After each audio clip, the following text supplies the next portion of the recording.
आज हम आपका न्यू चैप्टर स्टार्ट करने जा रहे हैं, चैप्टर 4 स्टेट ऑफ इंडिया। जैसे कि आपको नाम से ही पता चल गया होगा, स्टेट मतलब राज्य, ऑफ इंडिया भारत के राज्यों के बारे में आज हम पढ़ना शुरू करेंगे।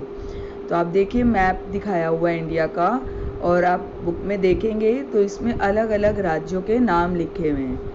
पूरा ऊपर से लेके नॉर्थ से लेके साउथ तक और ईस्ट से वेस्ट तक सबके नाम लिखे हुए हैं, टोटल जितने भी हमारे भारत में स्टेट हैं। ठीक है, तो चलिए हम पढ़ना शुरू करते हैं।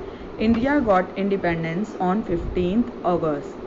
हमारे भारत को आज़ादी कब मिली थी? 15 अगस्त 1947 1947 को। ऑन 26 जनवरी 1950 इंडिया बिकम अ रिपब्लिक। और 26 जनवरी 1950 को भारत जो है एक गणतंत्र राज्य बना था। गणतंत्र जो है, गणतंत्रता दिवस मनाया जाता है, रिपब्लिक डे 26 जनवरी को हमारा। ठीक है, तो जो भारत है वो गणतंत्र कब हुआ था? 26 जनवरी 1950 को। Every citizen of India above 18 years of age can vote.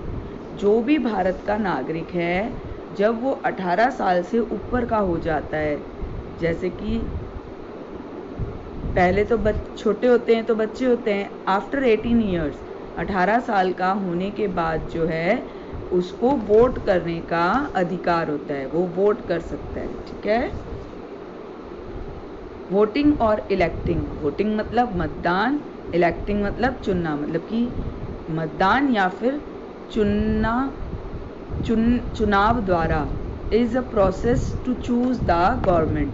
मतलब कि मतदान प्रक्रिया व चुनाव प्रक्रिया के द्वारा क्या होता है, हम अपनी गवर्नमेंट, ठीक है, उसको सिलेक्ट करते हैं, उसको चुनते हैं। ठीक है, the government look after the needs and welfare of the people. और गवर्नमेंट क्या करती है? हमारी ज़रूरतों को और हमारे कल्याण के बारे में सोचती है। ठीक है, हमारी ज़रूरतों को पूरा करती है और हमारे कल्याण के बारे में सोचती है। It also provide safety to the country and its citizens.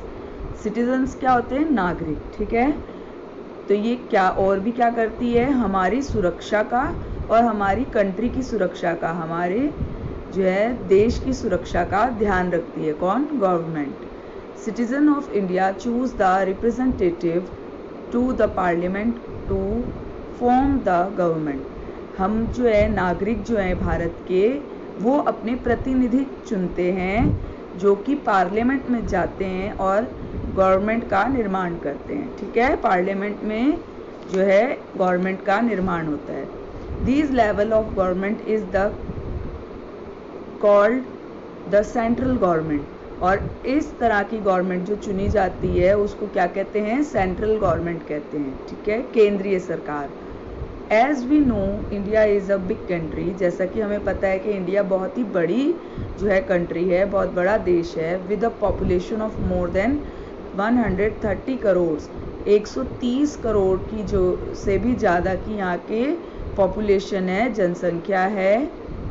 It is difficult for the central government to govern the whole country. और ये बहुत मुश्किल है सेंट्रल केंद्रीय सरकार के द्वारा कि वो पूरी जो है कंट्री को, देश को जो है उस पर शासन कर सके। So the country is divided into smaller reason called state. और इसीलिए जो है कंट्री को छोटे छोटे भागों में डिवाइड किया गया है, जिसको हम क्या कहते हैं? राज्य कहते हैं, स्टेट कहते हैं। There are 28 states in India. यहाँ पर कितने स्टेट्स हैं इंडिया में? 28 स्टेट्स हैं। And each state has its own elected government. और हर जो राज्य है उसकी अपनी एक सरकार है। ठीक है, this government is responsible for the welfare of the people living in the state. और ये जो सरकार चुनी जाती है उसकी क्या रिस्पॉन्सिबिलिटी है, क्या उत्तरदायित्व है? वो उनकी जो भलाई या कल्याण के लिए काम करती है, जिससे कि वो अपना जीवन जो है आसानी से उस राज्य के लोग जी सकें। This each state has its own capital. और हर स्टेट की अपनी एक राजधानी होती है। आज हम इतना ही पढ़ेंगे, नेक्स्ट क्लास में हम आगे पढ़ेंगे। आपको मैं स्टेट्स भी बताऊंगी, इंडिया के कितने स्टेट्स हैं, कौन कौन से स्टेट्स हैं, उनकी राजधानी कौन सी है, ठीक है। और इसके साथ में आपको ये 3 क्वेश्चन जो है ये सेंड कर रही हूँ, इसको आपने neat and clean note down करना है, ठीक है। How many total states are there in India, name any 5। First question है, तो हमसे पूछा गया कितनी टोटल स्टेट्स हैं, तो अभी हमने पढ़ा था कितनी स्टेट्स हैं, 28 स्टेट्स हैं, और उनमें से 5 के नाम मैंने लिखे हैं, असम, गोवा, बिहार, केरला, पंजाब, ठीक है। Name 2 types of government in India. अभी हमने पढ़ा ना 2 टाइप्स ऑफ गवर्नमेंट, एक तो होती है सेंट्रल गवर्नमेंट और दूसरी होती है स्टेट गवर्नमेंट, ठीक है। जो पूरे भारत पे राज करती है वो केंद्रीय सरकार, और जो सिर्फ एक राज्य पे राज करती है वो स्टेट गवर्नमेंट, राज्य सरकार, ठीक है। Who is the head of the Indian nation. Indian nation का हेड कौन होता है, प्रेसिडेंट होता है, ठीक है। ये 3 क्वेश्चन के आंसर्स आपने neat and clean note down करने हैं। आज के लिए बस इतना ही, थैंक यू।